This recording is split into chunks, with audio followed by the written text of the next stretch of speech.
Hi, hi, hi! Maganda morning, sabi nga ni Nakatunying. So, ito na nga, it's February 24, Friday. Yippee! So, ngayon po ay holiday. And kami po ay pupunta pa rin sa activity ni Yuel. Mayroon po siyang school activity. Ano nga yun, Yuel? Anong tawag doon? Mass demonstration. So sila ay may sasayaw yata doon. Opo, magsasayaw. Ayun. So tara, punta tayo sa Our Lady of Pilar Seminary. And pakita na din namin ang itsura ng kalsada ngayong holiday ng Friday. Yuhuu! So yan po ang sitwasyon ng ating kalsada dito sa kahabaan ng Aguinaldo Highway sa may Anabu. Yan po Friday na holiday, walang masyadong tao sa labas. O walang walang pasok. Holiday nga. Ayun. Sayang, may pasok na. Si Yuel ang yata ang may pasok sa school na may pasok. Kasi nga mass demonstration nila nakaset na yon. At hindi na maaari pang ma-move. Okay po, so yan po. And then mamaya sa may buhay na tubig, pakita namin sa inyo ang kalsada papunta doon sa Our Lady of Pilar Seminary. So ayan na nga po, hindi na namin nakuhaan yung kalsada dito sa may buhay na tubig. Pero nandito na po kami sa seminary. Ito po yung makikita nyo. So dyan po gaganapin yung kanilang mass demonstration. Ito po ang loob ng seminaryo.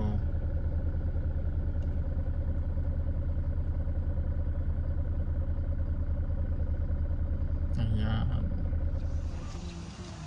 So yan ho ang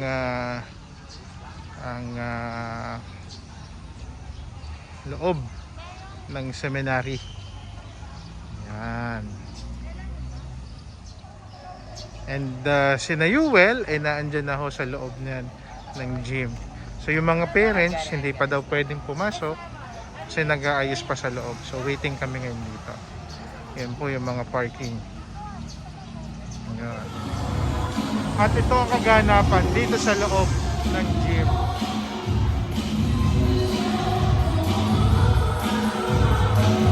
Please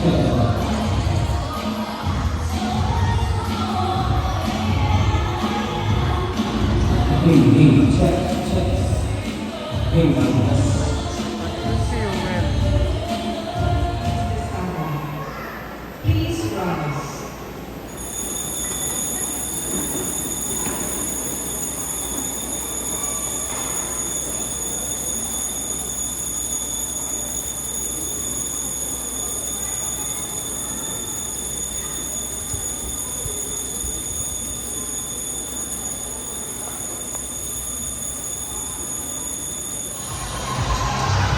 Now they are preparing na for their mass demonstration.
So eto na nga, tapos na yung Foundation Day ni Nayuel, yung kanilang demonstration, and happy yung Batuta kasi wala silang pasok sa Monday and Tuesday, pero pagod na pagod. Kung makikita nyo, tulog na tulog. So dito ko muna ulit tatapusan yung video natin for this week, yung foundation ng Academia di Julia Victoria, and see you again by next week kung saan tayo pa rin. Okay po, kain tayo ng donut. So bye bye for now. Ayun po yung donut. Sana naman mayroong mag-sponsor na sa amin ng product. Ayun po. So bye bye for now. See you. To God be the glory. Biyahe tayo ng Batangas.